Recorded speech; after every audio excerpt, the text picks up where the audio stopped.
Barely. Monster. Hello, hello, hello. It's another episode of Weekly Mojo with your host, Madison Jessica. That's me. And maybe she'll guess who I am correctly this week. I was thinking about this because I heard you and Rich on ChatGPT talking about Dr. Business, although I only ever see you and hear you as El Pro because, I don't know. You don't watch that show and you only read Heart and Soul, which is a plug for our newsletter. So Ayo. That's my recommendation this week. Do you have anything? I finished up Lessons in Chemistry, which I thought was well done as far as the book goes. I tapped out of that fucking awful ass TV show. It was, I don't know. You don't like Brie Larson, or the no, book adaptation was poor? The way that it was just not well conceived. I guess I understand what readers mean by like it. The movie doesn't give it any justice to the book. It was one of those instances where I was like, no, you're missing all of the nuance. You can go back to where I thought the nuance was in the first place. Holy shit. I'm not going to give any spoilers, but fictional book. I don't tend to read a whole lot of fiction, but it was one that I was like, it was great. I gasped audibly. I laughed audibly. It summed everything up as well as you could have ever imagined. And so for that reason, I was like, well, it was nice to like have that resolution, but ultimately, I guess I'm not used to that level of things being summed up. Yeah. And so that many things being like summed up so perfectly, I was like, it doesn't feel real. Right, the authenticity. Well, see, like, my life does not look like it does. Like in some of the traumatic and so ways, this is the main way we know you're not Gen Z, because you have the tolerance for long form writing and have the ability Let's to not blanket statement over Gen Z and like everyone. I want to throw shade to prompt them to prove me wrong. Cool. Do your thing, honey. They should read more. Is my main point. Took me a minute to get to the point where I wanted to read, mostly because I realized I was dyslexic, and that was so nice to have that conversation with another fellow engineer who also misuses numbers as letters.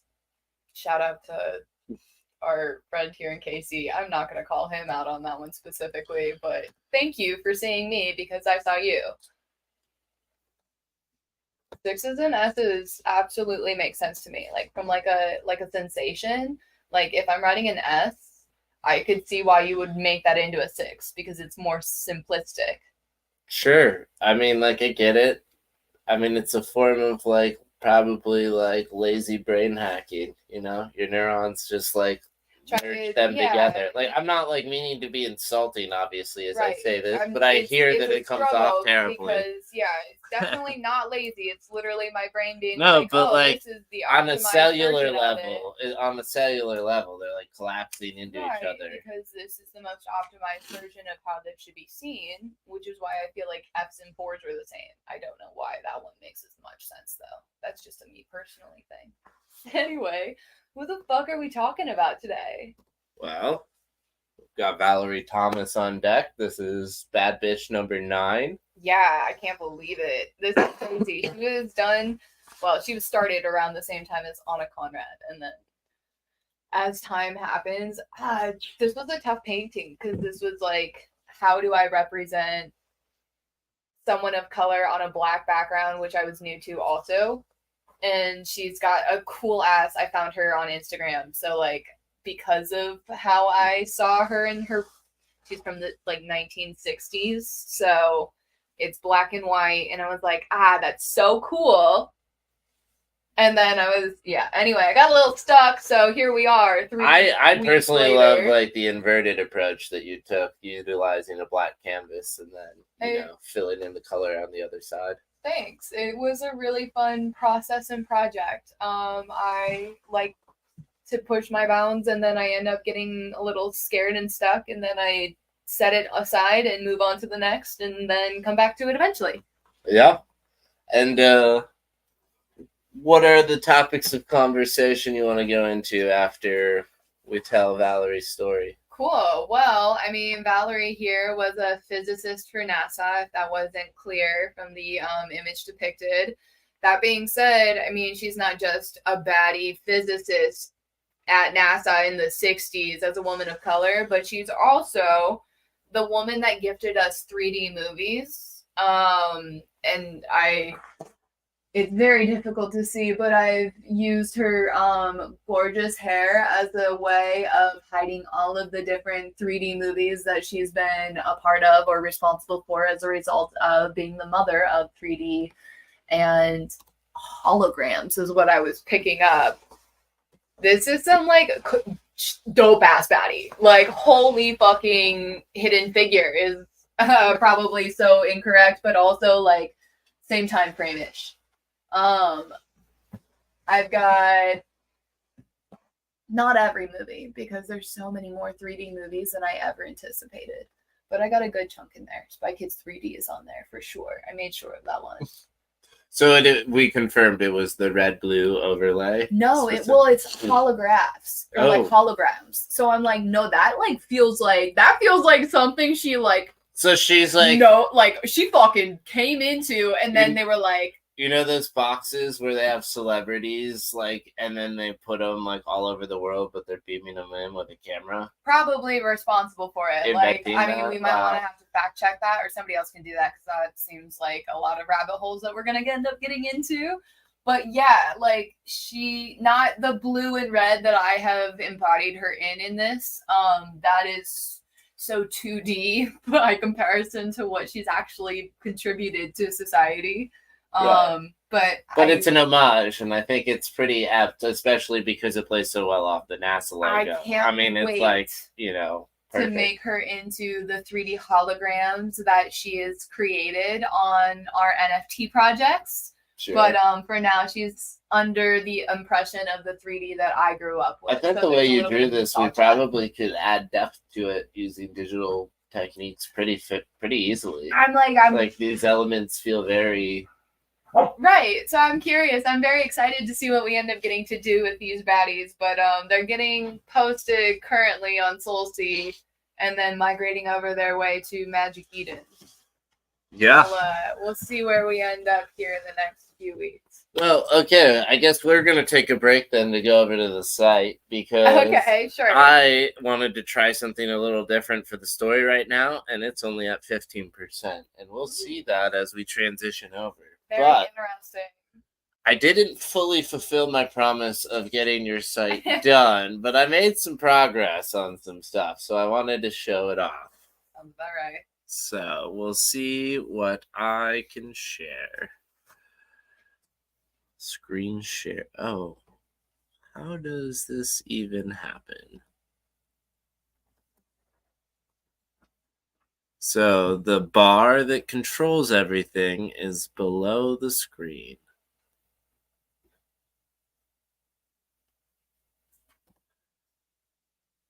There we go. Oh. Yeah, we might have. I think we're okay. It's like, hell yeah. I think this is, there we go. I couldn't tell because we were moving so slowly. I was like, did we... Nope, we are all good. Okay, and Wi-Fi's been a joy. We've got been a joy lately. If everyone's enjoying the retrograde season, it's been less than ideal. Let's be fucking real. We're trudging along day by day, minute by minute. I've got infinity screen up, God but bless. the good news is it's working and it's transmitting audio. Cool. Oh, we can go to the website after if you want to see what I did here first. Interesting. I don't know what's going on here. This is so wild. Okay, so just based on the AI videos, AI racism is still very Literally, real. I was like, who the fuck is Ava? Right. Yeah, who is Ava? We didn't prompt anything named Ava. Anyways. No, that's a line from one, a great song, but also the original line is from Tiffany Haddish, talking about her ex-boyfriend in a bit, because, like, who the fuck is Ava? Why? Anyway, it was fucking funny. I then heard it in a song, like, 6-9 months later, and I was like, yo, was this Did you? Anyway. Always. It's all, dude, everyone is always layering references in, and like you're picking up on the vibe. I'm just like, I love it. I mean, I don't know. Yeah, I need to know the reference still. I don't, you know. It doesn't. Tiffany Haddish, shout out. She's dope. Oh, I mean, like I know the reference, but you don't know the reference till you know the reference. Right. You know what I mean? Anyways. Anyway, go watch your stand-up. It's pretty fucking funny. That's another recommendation for recommendation corner. Totally. I know. I was like, where the fuck is my phone go now? All right. What are we up to? So I said, write me the story for the narrative of the life of NASA astronaut Valerie Thomas, especially her impact outside the field of aerospace. And I know I said astronaut instead of physicist, but the good news is it got it right based off of the summary I read. Just not the face at all. Well, okay, so you're absolutely right there. But I didn't. ChatGPT just wrote the script and the story, right? I'm taking it to this new tool I called InVideo AI, which so this time the readers don't have to listen to our narration of it. We can just listen to a basically video presentation produced off of the script we provided. Okay. And it's very well narrated, though clearly the imagery is way off from scene one. So it's hard to trust, but you know, we'll give her a shot. Well, we'll give the audience a break from our voices. That seems to be I think it might be just interesting to try. Sure. Anyways, we don't what we're saying is this is not correct based off of the tool we're using. Very clear. InVideo AI has a lot to work on. It can infer from the text we input who this person was and is using an inaccurate representation of them. Before we get started on this, I want to clarify where I found this baddie because it was not Instagram as I anticipated, because that's generally where my doom scrolling is. Yeah. This was on Facebook. Worse. Yeah. Not your brain shit. But it was a Miss Keandria Bella Rose. I hope I said that properly. She was suggested for me. And this was her day 5 of Black History Month. So thank you so much for posting baddies of history during that, because now here we are. Yep. Here we are. I can't wait to hear more. Well, social media is great for sourcing information. You got to do your own research. Do your own research. I think that's the takeaway on all of this is take everything with a grain of salt. Use some fucking common sense. And I don't know. Life continues to change. That's the only constant is change.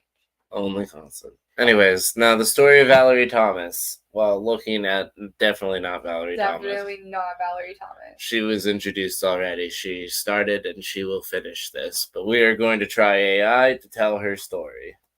We shall see. Valerie Thomas was born in 1943. She loved science as a child. She was fascinated by the world around her. Her curiosity led her to explore. I loved tinkering with gadgets. I yearned to understand how things worked. Little did she know her childhood curiosity would blossom into a lifelong passion.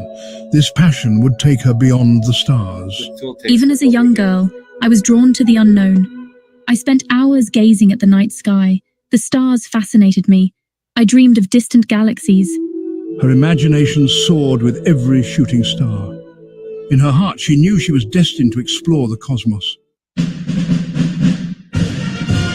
Valerie's path to becoming a scientist was not easy. In her early years, she faced a society that often underestimated women in STEM fields. But Valerie was undeterred. She pursued her passion with unwavering determination. I enrolled in Morgan State University, a prominent historically Black college. At Morgan State, Valerie excelled in her studies. She was one of only 2 women in her physics class. This didn't deter her. She embraced the challenge. My professors recognized my talent. They nurtured my love for science. She graduated with honors in 1964. Armed with her degree and a thirst for knowledge, Valerie was ready to take on the world. In 1964, Valerie Thomas began her career at NASA. She was a data analyst. She worked on projects that were at the forefront of space exploration. Her sharp intellect and dedication set her apart. She quickly rose through the ranks. I became a respected figure in my field. In 1970, Valerie was assigned to work on the Landsat program. This program was groundbreaking. It used satellites to capture images of Earth from space. Valerie played a crucial role in developing the image processing systems. These systems transformed how we see our planet. My work on Landsat paved the way for advancements in environmental monitoring and resource management. Section 4, Beyond the Illusion, A Legacy of Innovation. Valerie Thomas is best known for inventing the illusion transmitter. This groundbreaking invention uses concave mirrors. It creates a three-dimensional illusion of an object. This was a major breakthrough in imaging technology. It had far-reaching implications. The illusion transmitter has revolutionized numerous fields. It has impacted surgery, television, and video conferencing. Her invention went beyond entertainment. It opened up new possibilities for medical imaging and remote collaboration. Valerie Thomas's ingenuity had a profound impact on the world. Section 5. Igniting Young Minds, a champion for STEM education. Valerie Thomas was passionate about education.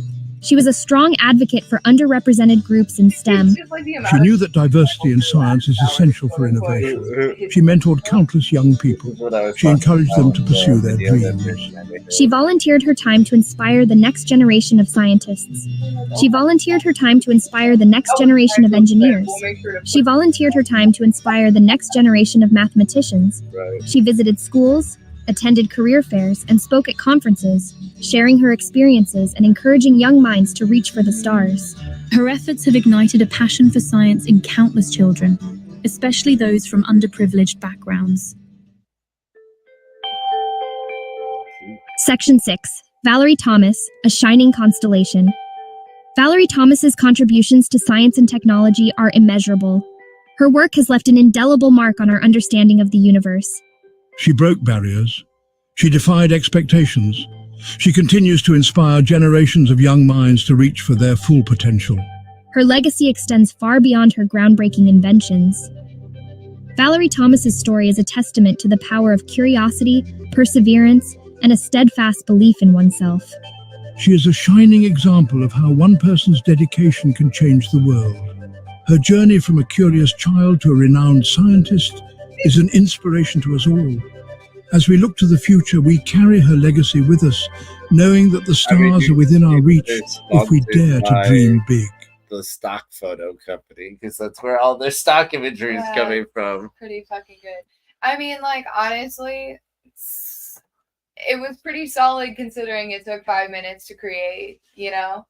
And while it was not image of Valerie in a lot of the regards, the story was actually there, as I was definitely fact checking because I was like, we've been through this rabbit hole way too many times. I'm glad that it was accurate this time, especially when I wasn't even accurate with my prompt. Yeah, I mean, really, the stars was a little overdone. Yeah. But We could say that there was a lot of corporate fluff in that video. for sure. But like, I think the reality is like It was she's accurate. a dope ass bitch, and she's still around. Oh my god, I just realized that she's 81 years young and just thriving, and I'm sure she's still doing some really dope shit. So like, if you ever want to speak, I would love to talk to you. Oh my god, pick your brain. Anyways, your technology is like dope as Legendary. shit. Yeah, super Like, cool.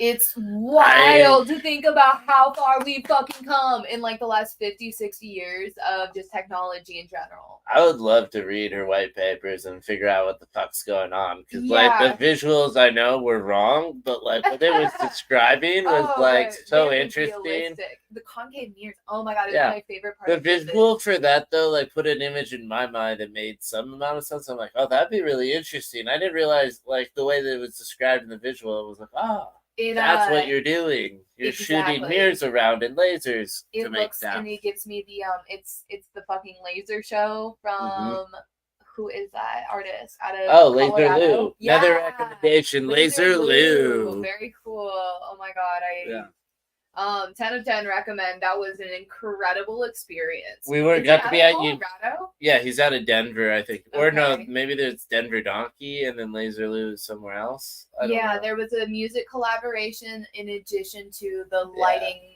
which is so crazy cool. We were at Union Station. They Yeah. have an astronomy. What's it called? When you have like the planetarium. We were in the Yeah, there you planetarium, go. and then they did a laser light show in there. That was Well, just I'm out of this unbelievable. world, really, truly. I had some of the best time I've had. So Yeah, wild. Again, like, couldn't recommend his. It's just visual art is such an interesting experience, and to be able to like especially get a full ephemeral art sensory, like that. 'Cause yeah, it's like experience. you can't take that home. It was that. It's just like a moment that just feels like it was like it's before that happened and after it happened, where it's like that feeling was very surreal, and probably where most people are like, wow, that trip was so great. You know what I mean? Sure. It's like those moments are captured in history that are just stored in your brain that only you can feel, and like you can only describe to others to just go experience it for themselves. It was very immersive, and it really did wash over you like that. Yeah. So I totally agree. Very cool. Very much like a sound bath, it felt like, but in like a very much light stimulation and EDM concert, so to speak. So like the higher frequency of the spectrum. I don't know. Shout out to Maddie, who also does sound baths in KC. That's been a very That was fun a lot of experience. fun. Yeah, I just like, well, it makes me fall asleep sometimes, but it's so peaceful. You just kind of like melt. You basically just following the different ringing around through your head to like loosen through. It was very wild to experience on its first head. I've been enjoying the different like ways of accessing different parts of me that I like hadn't realized could be, I guess, if that makes sense. I don't know, through sound and yoga, it's been very cool to like be able to flow instead of having to go like balls to the wall against a fucking kickboxing bag for 20 minutes. I've enjoyed the flow of both. Yeah, for the fact that like you do feel sore and like you did a workout, even though you're not moving fast enough to feel like you should be It's not at the intensity that like I feel like we're traditionally used to. Yeah. People It's working out. Yeah, it's weird how a slow, conscious, deliberate movement can be just as intensive as a high velocity, kind of movement. Yeah, the more you're paying attention to the controlled motions, the more you're like engaged in that like the zone process of the flow. Yeah. And then of course you're challenging yourself to push yourself into strenuous positions, and that For is sure. challenging your muscles. That's a form of resistance training. Yeah. So, I mean, it makes sense. It's just like, it's not always the first thing you think of when you think of choosing a workout. So I, like you said, have really enjoyed it because the slower pace makes it sometimes more inviting, especially on days when I'm tired. It's kind of that. I'm like, we push ourselves so hard mentally at this point. Like, I liked it so much physically more is when we did it nice. outside. Yeah, you're right. I really miss yoga in the park. That was so fun. And I enjoy sand volleyball outside. I like things outside. I think that's the reality of it. Anything outside for me is cool, but like the different intensities, I will choose yoga I think at that's the end true of the day. for me too. I think that's why I like swimming. I like swimming during the summer because it was outside. I don't like swimming inside. Yeah, well, yeah. Laugh swimming inside sucks. I like the sun. God, I like that's the clearly nature. the answer. It's literally just That's like being clearly out the in answer. nature is so much better. Well, yeah, or sure. It's just that being out in the fresh air, having sun beat down on you feels good. I can't wait to put in a fucking pool. Yeah. Oh, so speaking of, we've got Shout out DIY anybody in projects KC. because we Yeah. don't have enough things on our hands. So fucked. We just love starting a bunch of projects, including but not limited to my chandelier that is up but not working. LOL. Yeah. What a fun Sunday project that. House projects. Expectations versus reality. I'm like, fuck me. Ann Arbor, Jackson Barn, literally those lights went in, no problem. I didn't even know which wire was which, and I guessed right, and thank God for that. But I guess that's my karma coming back for me. Hopefully we can get that round 3, 4, 5, sometime at some point. Oh, I can't censor this. What's up, Digititties? It's been a minute. Right. So some of the basic work that I've done on the website so far is that one, I got NFTs added again. Cool. And so now if you go to the website, you will see it here soon. Basically an art section where there's art, the gallery, collections, and the collections will include the NFT collections like Bad Bitches of History. And that'll be up later tonight. But part of it getting started was just making template work with one, and we have existing NFTs that make it easier to work with. So I started with number 3 and number 4, and so they're both up here on the site. And I think one of the interesting things of note is that when we originally listed these for sale, the value of these was actually probably close to what it is now. But which is funny. The value of number 20, which is the last one we published, which you can now see here over on the SoulSea site.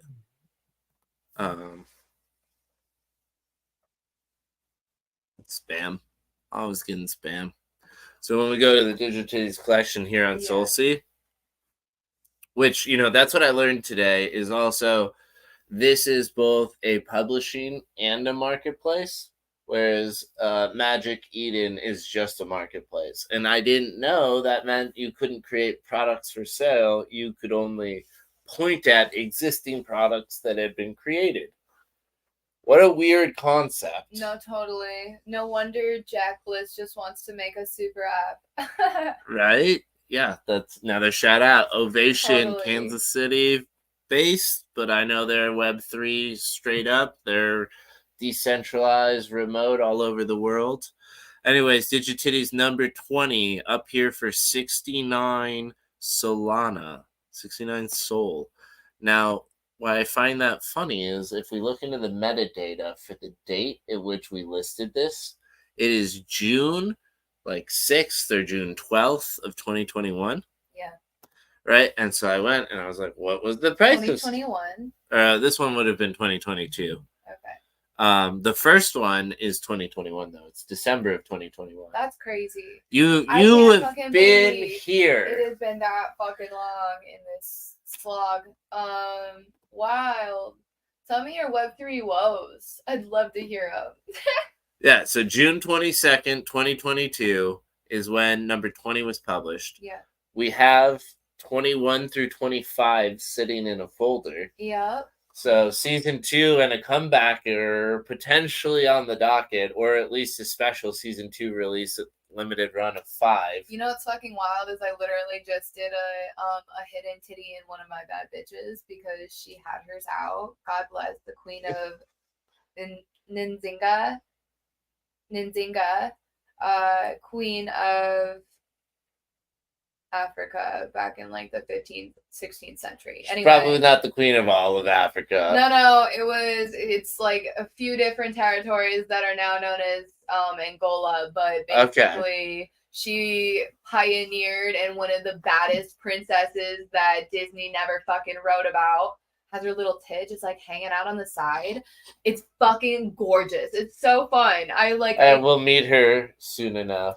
She's in your closet room, and she's... Well, I mean, I know that I got to meet her. We haven't put her on the site yet. Soon enough, for She's a bad bitch of history. I don't want to give too much away. Not too much away.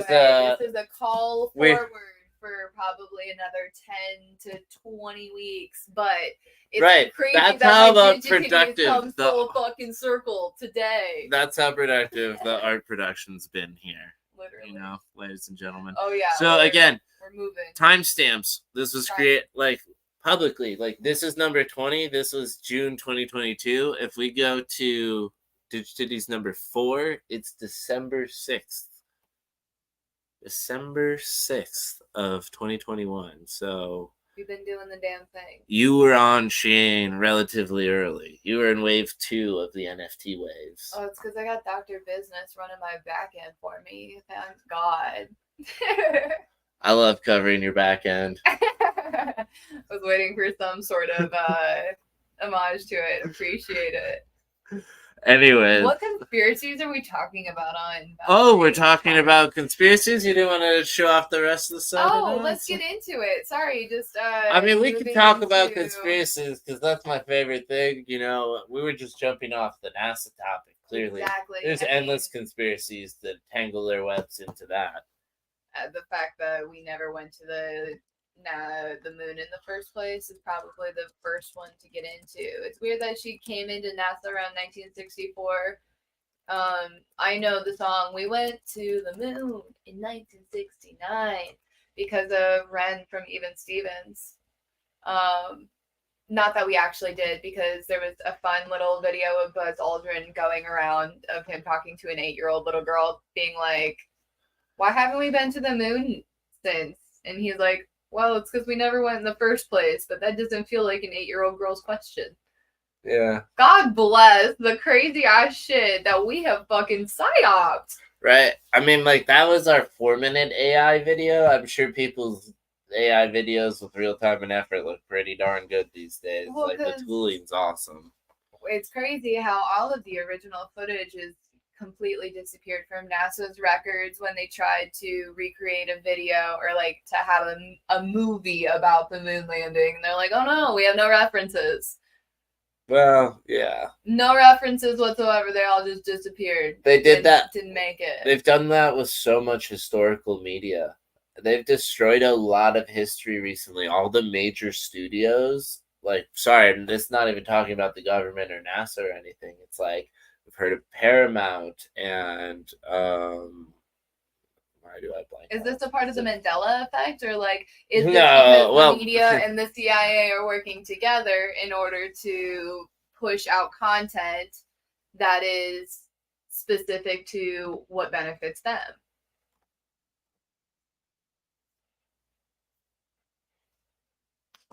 It's just really sad to hear that history continues to be rewritten by certain people.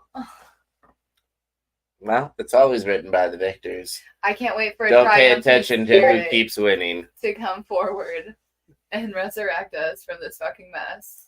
I love these joggers so much. I want my pussy pants to be back up. We need to get those in. They'll be up before next week because the final touches on this are coming. I mean, like, not that I have any funds to be funding myself, but I do want those joggers like ASAP Rocky. You know, like we're all the way down to checkout. You people can check out buy them. You know, so this is a call out that you can buy those Triumphant Spirit joggers. You can buy the Digititties One sticker. More products coming. I'm just, an overwhelmed, overbooked, overworked web dev shop. That's marketing agency, copywriting agency, graphic design, video editing. To, help out, good cause. We will pay you at some point, and you do get your worth. But ultimately, you're joining the cause. Yep, we're a DAO and a community, and the only thing I can really guarantee everyone are NFTs from the original collection. I'll paint you something. Yeah. So we got that I too. I'll work something for you too, depending on if that's something you want. And I'll work tirelessly for your vote. For you. Fuck. Oh my god. Okay, so conspiracies. Like, we already touched on the fact that, some people are like, the moon landing might be false. But I asked ChatGPT. How you recreate a moon landing underwater. It's so wild how the visuals of the movements look the exact same. I think another thing that's crazy that we just discovered this week, though, which also explains a lot of things or questions a lot of things or whatever. But anyways, when you collapse, I think it's a bubble or oxygen underneath water, and you've got a bubble trapped there, and then you pass a sound wave through it while the water pressure is high enough, it actually produces and emanates light. And we don't really know why. Huh.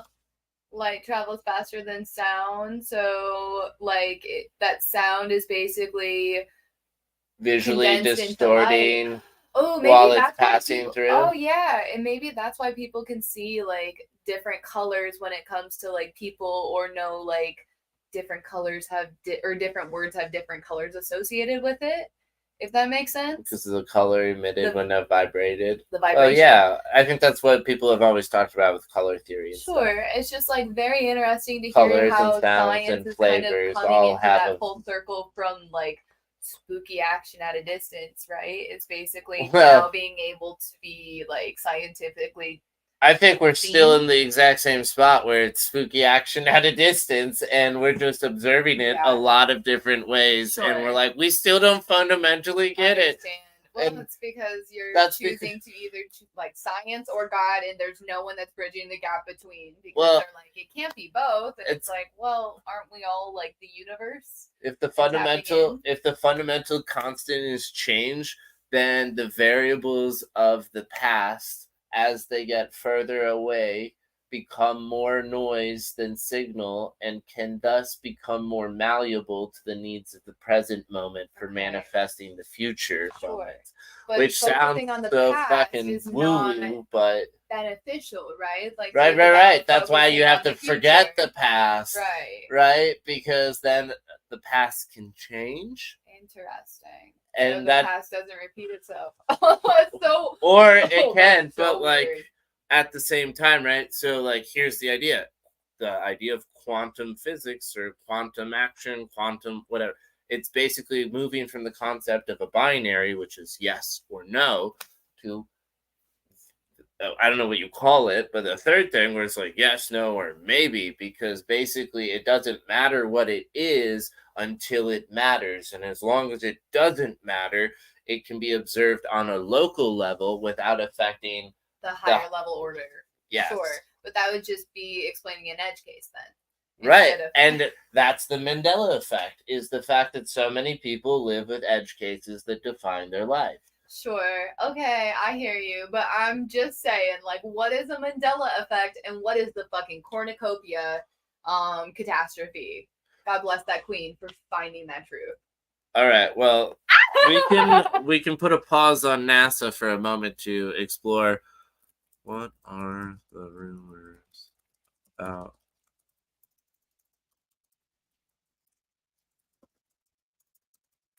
What are the rumors with the lawsuit of the company associated with the Fruit of the Loom and the cornucopia? And it's basically, let me see if I can get this right. They had a bunch of chemicals that they didn't clean up. They put it into the environment, chose not to do anything. Law basically was like, you have to do something.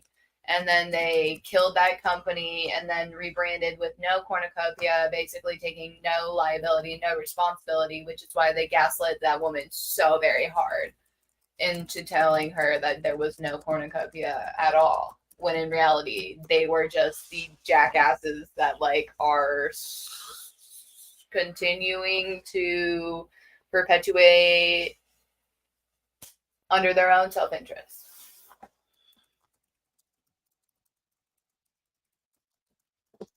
What did this truth say? No verified lawsuit. LOL. Mandela effect. Confirmation bias and misinformation. That is actually so hysterical. ChatGPT. It's okay. You have to know how to manipulate your questions. The rumor claims that logo controversy. Oh, go ahead. Well, I'm just reading the high level shit. Gaslighting claims and legal action and a cover up. What's really happening? Lack of evidence, Mandela effect, misinterpretation, and internet amplification. Again, it sounds like ChatGPT is on the side of somebody else. I don't know how they can have that conclude. Hold on, what's the conclusion on this? Because I'm not sure how they can lay out those points and not be like, this is.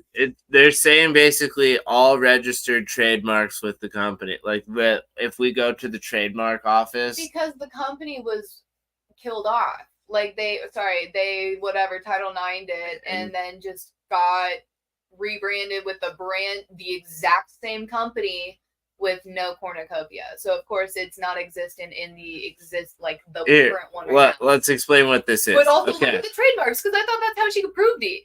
Because it said a cornucopia in the trademark. Yeah, I don't really know. Like, I don't feel like I have clothing with it. Somebody else in go my find basement. her videos because she's figured it out. I mean, like, ultimately, this is just It more says the- gaslighting from ChatGPT and the government. The alleged lawsuit involving Fruit of the Loom and the supposed cornucopia version of its logo is largely a product of internet rumors. Blah, blah, blah. Was involved in a legal battle to cover up the existence of the old logo behind the fruits.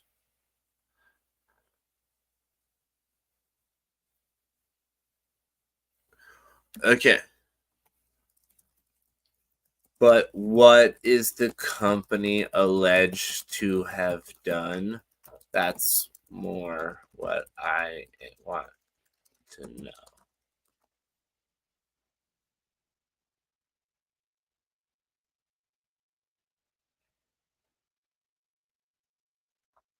No, not about the logo. Yeah.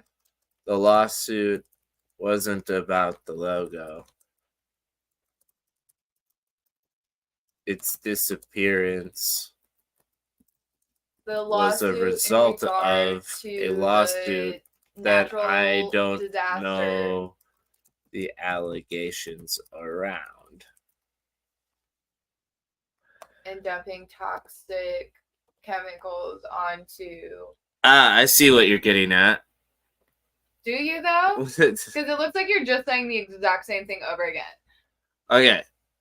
Here we go. The narrative surrounding this version of events is more intricate. It goes beyond just a logo change and suggests the Fruit of the Loom or a prior parent company was involved in a lawsuit where the outcome led to the efforts to erase certain versions of it.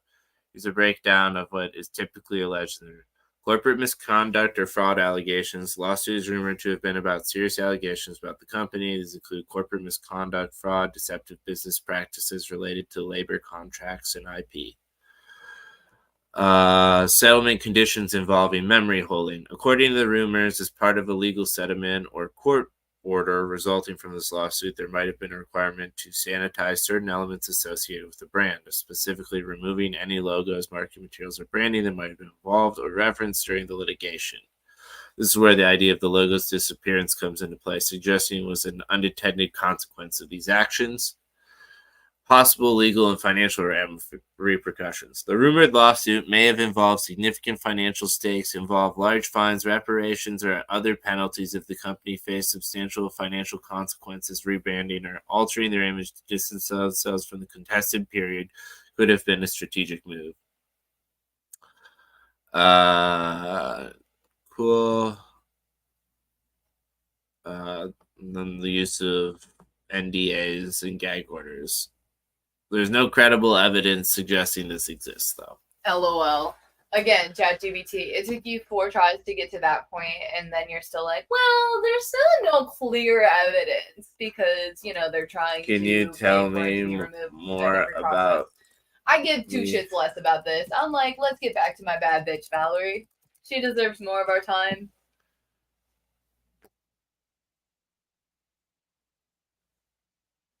It's like I don't have any information to go off of. Right, because again, they don't put it public. Here are the top 10 conspiracies surrounding NASA. Ooh, okay. We already discussed number 1, the moon landing hoax, and the claim that 1969 Apollo 11 moon landing was faked in a NASA studio, possibly with the help of filmmaker Stanley Kubrick. The evidence points to anomalies in the photos and videos, such as inconsistent shadows, the flag appearing to wave despite no atmosphere, and the lack of stars in the sky. People say it was filmed underwater because it mimics the movement of moving and gravity on space. Debunking! These anomalies have been explained through science. Shadows can be skewed due to uneven terrain. The flag's movement was caused by inertia when planted. I don't buy it. And the continued rippling was not the movement of the water around it. Right. You are wrong. That is just an effect of the video. All right, number 2. Terrain. And then it's like, well, the inertia.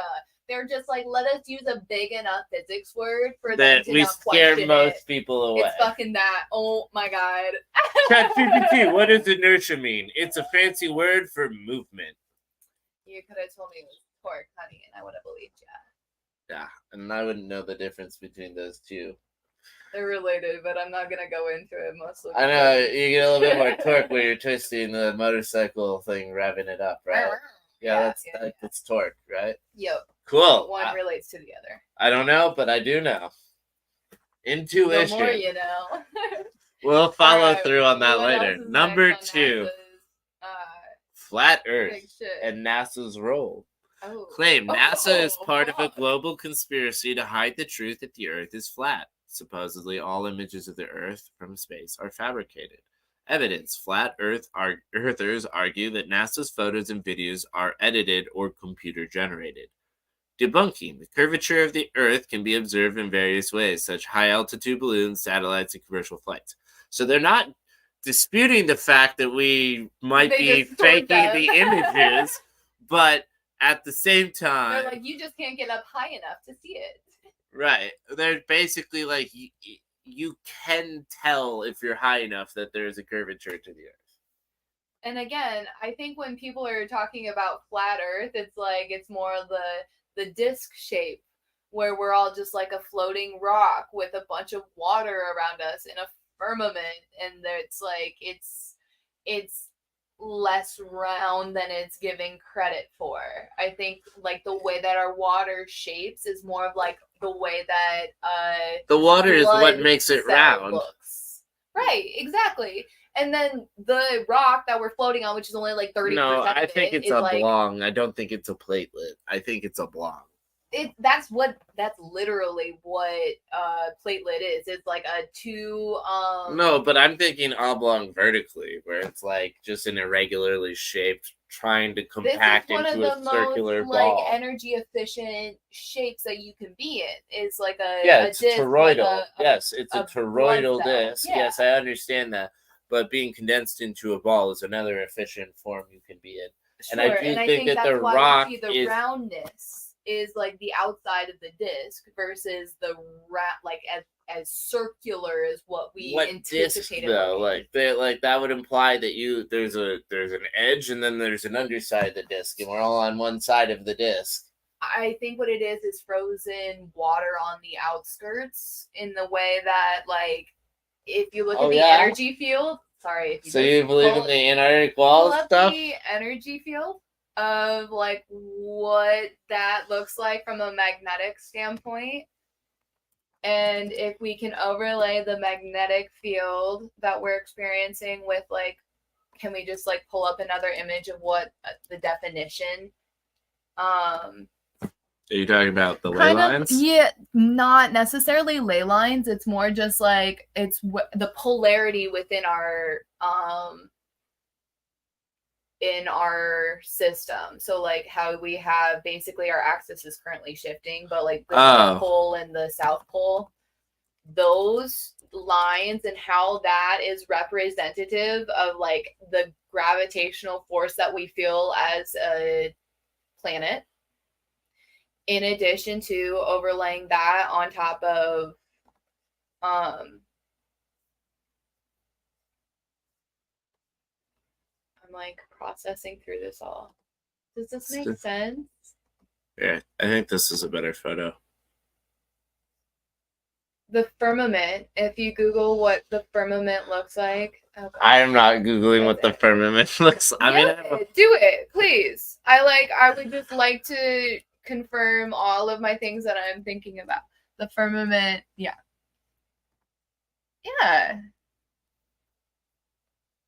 I think it's very much in like this representation, so to speak. It's where like the head of, if you look about like how we fly on the surface of the earth, it's like we go from New York up to London in order to get down to Spain. Like, it doesn't make sense if we're literally on a circular planet like this. All my gloves are downstairs. It makes more sense if we're like this and Europe's over here and the United States and South America are over here, because even going from South America to like Africa, you don't go from South America to Africa across the Pacific. You go up and over. I think you go to like Amsterdam.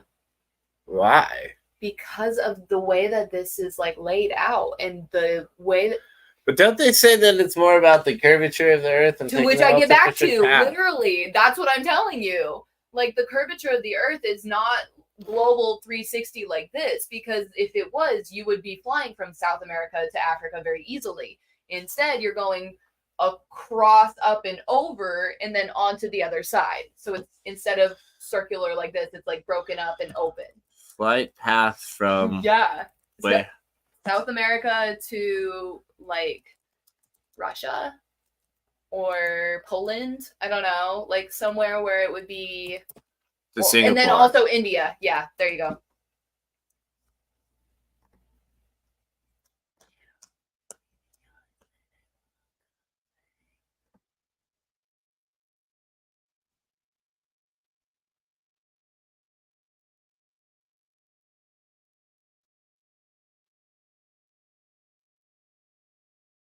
What's the like, how do you show me how you fly this? So I think the line they fly is south over Antarctica and over to. So you can't see it, right? So it's almost like you don't go like that. It's like it's on.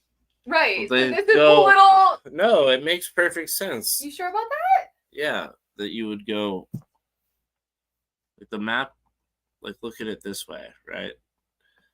They're going like this. Right, and why would they do that? If it was, yeah, why I would guess they go? Right. That's what I'm saying. Why are they going over all of Africa? They're not. Oh well, because the Earth is spinning this way, supposedly, though, right? And so you face more resistance as you're going against it? No. Well, okay. Think about the distance between. Fine. I'd love to know the distance between. It's crazy, though. The more you think about it and, like, looking at the flight patterns, like, you can't fly over Antarctica. Well, supposedly that's what they do. Yeah, but, like, why aren't they showing you that specifically? They are showing you that. That's Antarctica. That's the flight pattern, and it's coming. And I'm like, why can't they're showing you where it's coming out. Right, on the but other like, where the fuck is? I want to see all of Antarctica. This is all of Antarctica. It's unwrapped. It's at the bottom. So it's like, yeah. So again, I hear you. It's just like it doesn't make sense other than like it's laying like this, and you see one side going to the other, and they're not going to go over Africa. So like, imagine if this and this were laying like this. They're just basically going like, dude, basically like right across from one another. Yeah, but isn't that way fatter than you think that is? What's way fatter? The distance between here to here. Right, because which is of why the curvature of the Earth, like this is a flat representation of it, so it's not. Which is why this is basically Peru and Papua New Guinea are going to be on the same like spatial spot. Okay, that looks more. That's exactly what I'm saying. This is how from. Like, that's exactly what I'm saying, is like you would literally, you go across that North Pole area and or like this weird spot.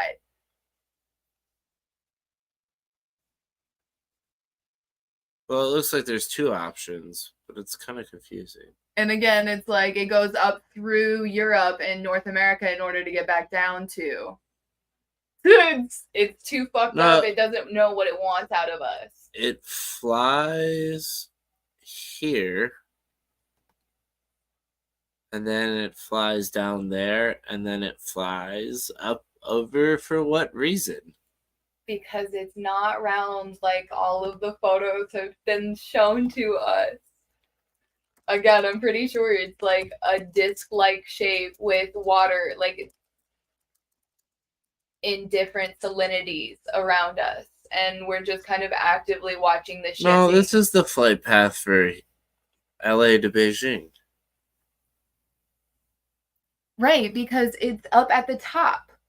Go anywhere in the south.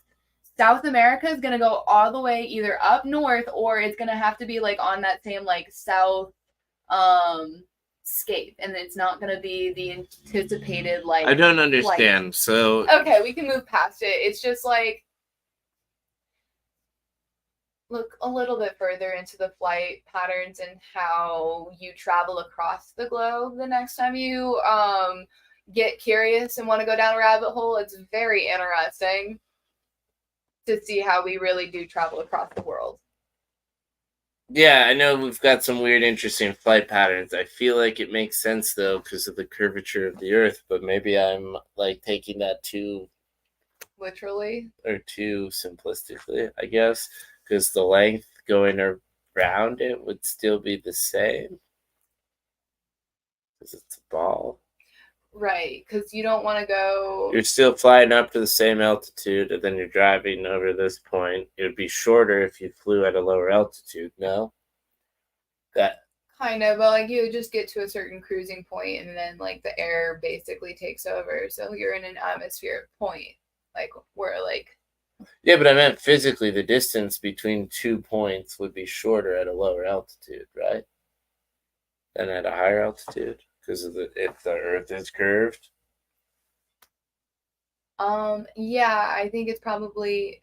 I agree with you. It's probably marginal. Like if also, it's a ball, if I'm close to the core, right? You the get distance there faster. Between 2 points on the surface is shorter than if I have a bigger ball and have 2 points on the surface. Proportional. That's further away. I agree with that. I think the thing is like they have to fly so high because of buildings and mountains and all of that shit that basically like that over the ocean well that plus like being in the airstream because there's like something about being in the most effective it's like driving 55 miles per hour on the thing is like the best most efficient way of being being in the airstream, the Gulf Stream or whatever those airstreams are, which adds you actual speed, or why they take those weird paths.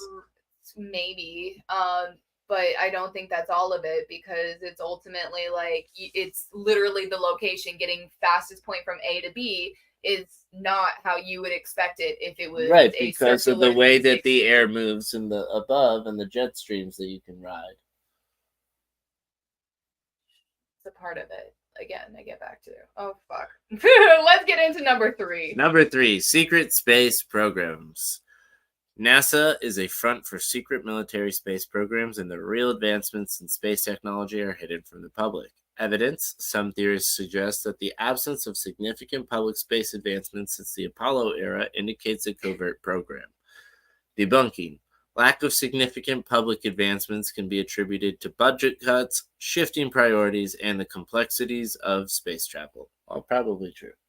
Sure, they also like, they're probably suppressing info. Again, yeah, they realized they couldn't go out into space further than their mind would let them, and they tried to go into the water, and then it didn't work out in the water either, so now fucking Dumas billionaires are coming back fucking 50 years later trying to go in space. Cannot wait.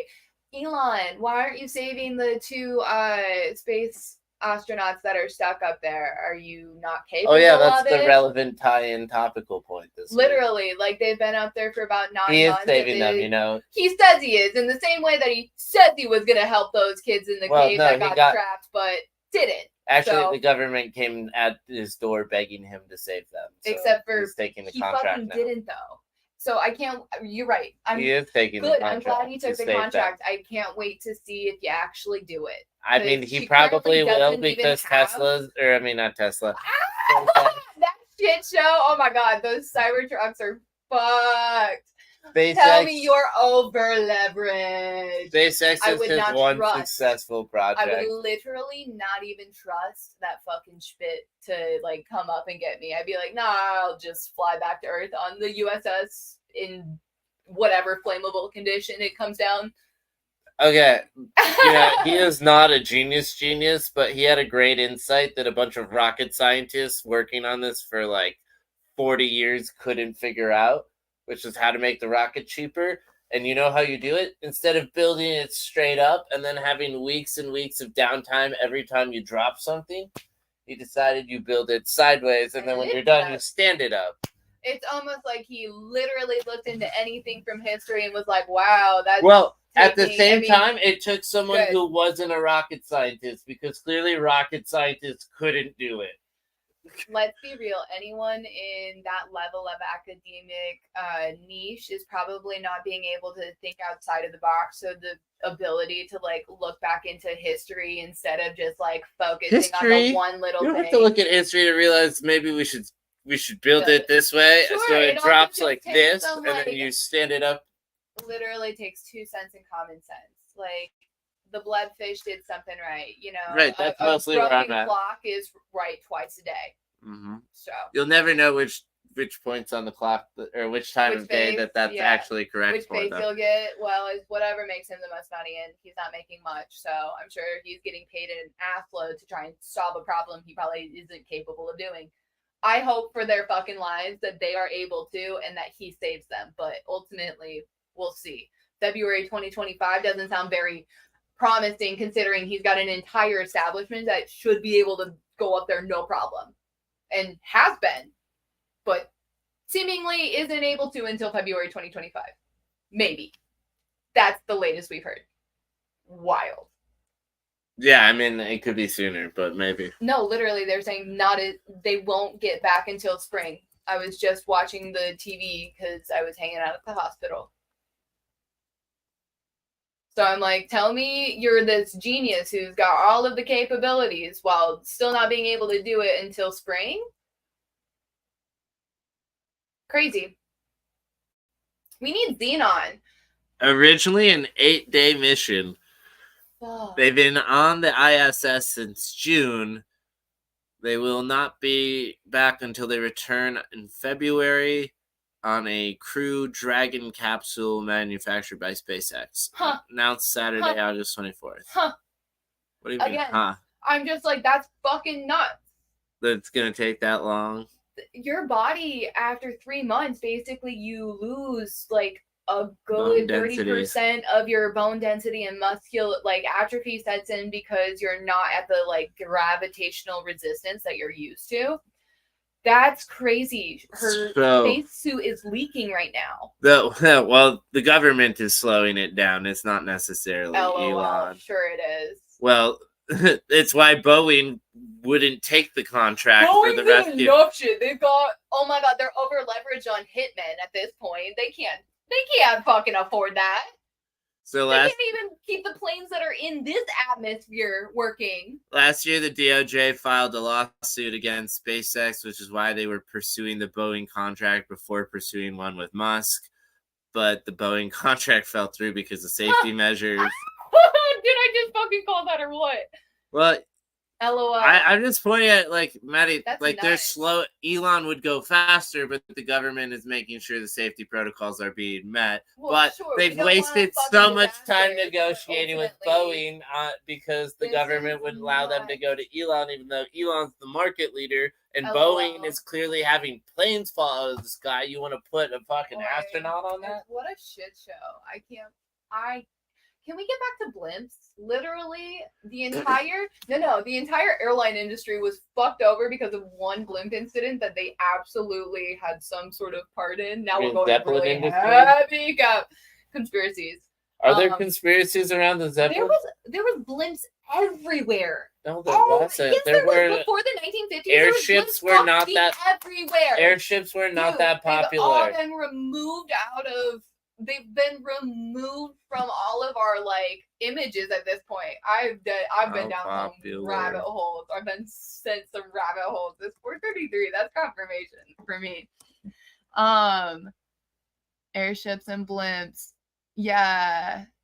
It was before the it was like in the 1500s, dude. That's how they like made any sort of like civilization back in the day. When?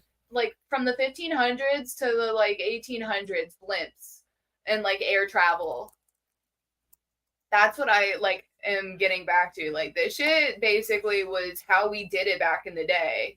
And then modern airline industries in the 50s had this horrible catastrophe go to where the blimps there's a blimp catastrophe in, I think it was like 58, but I'm stretching. And I think you've gotten into some alternative history made up stuff. I don't think so.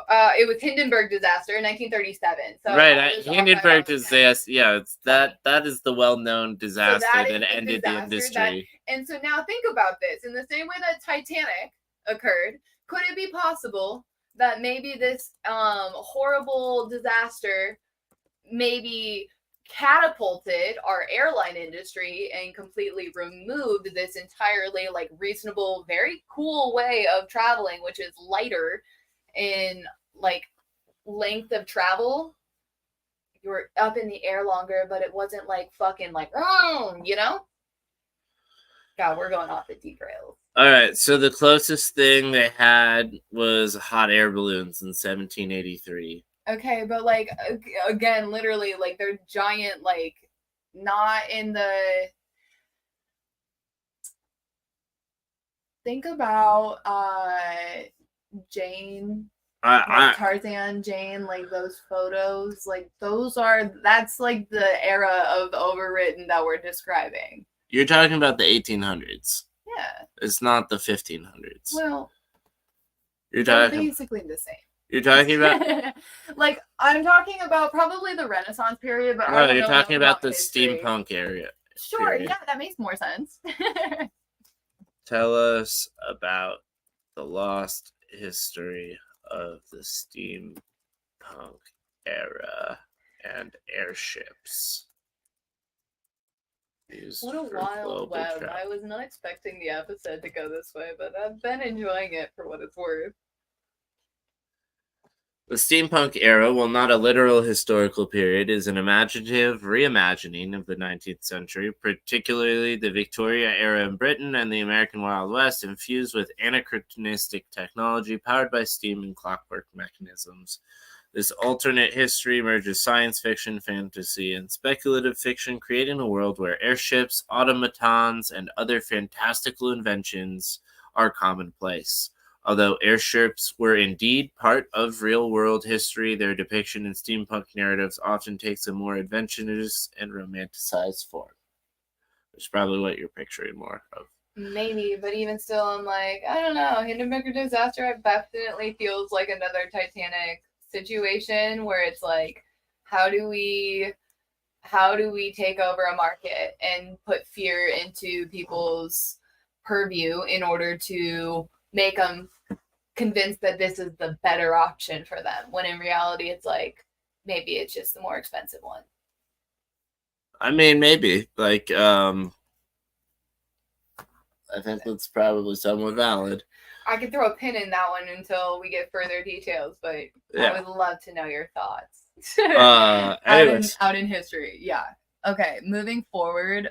The decline came from the Hindenburg disaster, right? Caught fire, New Jersey, dramatic decline, public confidence, killed 36 people, risk of hydrogen-filled ships, severely impacted popularity. And then it says advances in airplane technology, less prone to catastrophic accidents. Is what they say, but here we are with some 200 dead and 200 dead and 30 dead and 8 cancer doctors surviving, but not actually. Just crazy. Today, airships are used primarily for advertising, sightseeing, and some scientific and surveillance applications. I would love to take their slow speed, stability, and ability to hover make them useful for specific purposes, but they are no longer a primary means of transport. I mean, like, I would love to spend a day and just, like, airship over the Midwest into another city in the Midwest for a weekend. Like, that sounds so ideal and picturesque for me. For those that I'd rather do a high-speed rail. I mean, fuck, that would be great, too. I have no qualms with either. I just like the options. But going back to our NASA conspiracies, but I'm also like, fuck, at what point do we talk about Valerie? Oh, we did talk about Valerie. We did. We gave, we created a whole video about her. We talked about her, and you're not wrong, so I feel like resolved enough, I guess. I just want to make sure that she gets her homage as much as this is just you're giving her call-outs. We're talking about NASA, and we're leveraging pioneering new technology use cases in her name. So... Very, very true. All right, on to the next. So number 4 is the face on Mars in ancient civilizations. Claim images taken by NASA's Viking 1 orbiter in 1976 show a face on Mars, which conspiracy theorists claims is evidence of ancient Martian civilization. Okay. The face on Mars appears to have eyes, a nose, and a mouth. High-resolution photos from later missions like Mars Global Surveyor have shown that the face is a natural rock formation, and the resemblance to a face is due to shadows and low resolution. All right, I need to see a picture because, like, I've seen enough of them in Antarctica at this point to make me think that there could be just like giant beings that like have been turned to stone, so to speak, or been like, yeah, immortalized. Wow, how the fuck is that just natural? What? Ruby, what do you think, honey? That doesn't. Let's say that's a shadowing thing. And then that's what it looks like now. Don't play. That looks like fucking the mask from whatever the chainsaw guy is. Chainsaw Massacre. Anyway, that's wild. That looks number 5. stupid-esque. The Nibiru Cataclysm. Claim NASA is hiding the existence of a rogue planet called Nibiru, or Planet X, that is on a collision course with Earth. Evidence? Don't look up. Oh yeah. That 3-body experiment was also about Planet Nibiru and all the stuff. 3-body. You know, we watched that weird movie on Netflix with like the aliens and the space, you know, preparing for being invaded by aliens and stuff. Okay. And like the many moons solving the sun problem. No, I don't remember, but gotcha. It makes sense. Anyways. I'm not surprised. They tell us, you know, without telling us. Right. The evidence, alleged leaks from supposed insiders and misinterpretation of astronomical data. Debunking. Astronomers worldwide have found no evidence of such a planet. The alleged Nibiru predictions have repeatedly been proven false. Again, the claim is basically that most of the planets are orbiting in a relatively horizontal fashion, and this one's kind of like a loose cannon that's rotating like this on a 9,000-year cycle. And so it doesn't really enter orbit that often. Interesting. So in the same way that Pluto is no longer considered a planet, they're like, we're just not even going to introduce you to this one. More or less. Okay. Yeah. So number 6, NASA and alien cover-ups. Claim NASA is hiding evidence of UFOs, extraterrestrial life. Some believe that NASA has found microbes on Mars or encountered aliens in the solar system, but covering up to avoid public planet. Evidence claims are often based on blurry photos, videos, or former NASA employees turned whistleblowers. Debunking. There is no credible scientific evidence to be like, I support can't be a these part of claims. this anymore. NASA has consistently promoted the search for extraterrestrial life through missions like Mars rovers and the James Webb Space Telescope. You know, as we're going through this, like, we should do one on CERN at some point. That's another one that's fun to go on, like, now. CERN? Yeah, like the Large Hadron Collider up over in Spain, and the physics experiments that they're running. Interesting. The logo has 666 embedded in it. It's something that's terrifying to know. Okay. They have a statue of Shiva the Destroyer on their campus. Those are just, you know, the spooky religious stuff that they do for whatever reason. How the fuck do people like enjoy good that? Like, Dude, scientists like love that? but okay, you and I are pretty scientifically minded. We know other people. They love to like make fun of people and like Sure, push but I'm back also and like, I don't fuck with energies that I don't like fully understand. So why would I introduce chaos? Why would I introduce more chaos into what is already a very chaotic environment? right. Well, so everyone's worried they'll rip a black hole in the center of the universe, or that they're responsible for the Mandela effect, or you know they're letting demons come through a portal or something. Well, So- I mean, I could see it all until they start pointing fingers, and now I'm like, well, Do you know there's one in Mexico? There's a lot of these hadron are they colliders all now. Basically on the landlines that we were just looking at? Kind of. Yeah. Fake spacewalks and underwater training. This is about some conspiracy theories argue the footage from the ISS is actually filmed underwater on Earth and that spacewalks are simulated using underwater training facilities. Evidence bubbles allegedly seen in spacewalk videos and harnesses or reflections purportedly revealing studio setups. These claims are often based on misinterpretations of video artifacts. NASA's Neutral Buoyancy Lab is indeed used for training, but is not presented as actual space footage. Operation Paperclip and the Nazi scientists claim NASA's early rocket program was heavily influenced by Nazis. Are they saying this is a conspiracy theory? This is fact. That's where I was like, Brought to the aliens US. are true. They came out and said aliens are true. Well, sure, they did say that, but that's not even what I'm talking about. Under Operation Paperclip after World War II, suggesting the NASA. So they're saying this used to be a conspiracy and now it's publicly proven, just like the alien cover-ups? Seemingly. So does this make number 7 must be true too, because it's in the middle of the other 2 true ones. Yeah, I don't disagree with it, like, honestly. But that makes me like, well, what's going on at the ISS now? Is there a real ISS? Where are these people who are trapped in space? I think they're definitely in, like, whatever atmosphere is up there, but I don't think, like, in the same way that there was a mouse. They don't do spacewalks. Right, because in the same way there was a mouse that was walking on SpaceX rocket going up into space. Don't know how that even works if the mouse is on the outside. Right. Other than you're just faking it along with everybody else. Yeah, I don't know. Operation Paperclip is not a conspiracy. It's very true. Suggesting that NASA has dubious ethical origins. Well, the involvement of Werner von Braun and other former Nazi scientists is a historical fact. Debunking. While the involvement of former Nazi scientists is true, NASA's subsequent development accomplishments were part of a broader U.S. government and scientific effort, not a continuation of Nazi ideology. We just let the Nazis not be punished for their work, come over to America, get paid really good money to develop our space program. But no. Their thoughts and ideas that led these departments have no influence on that to this day. Sorry. Number 9, climate change manipulation. Claim NASA and other scientific organizations are manipulating climate data to promote the idea of climate change for political or financial gain.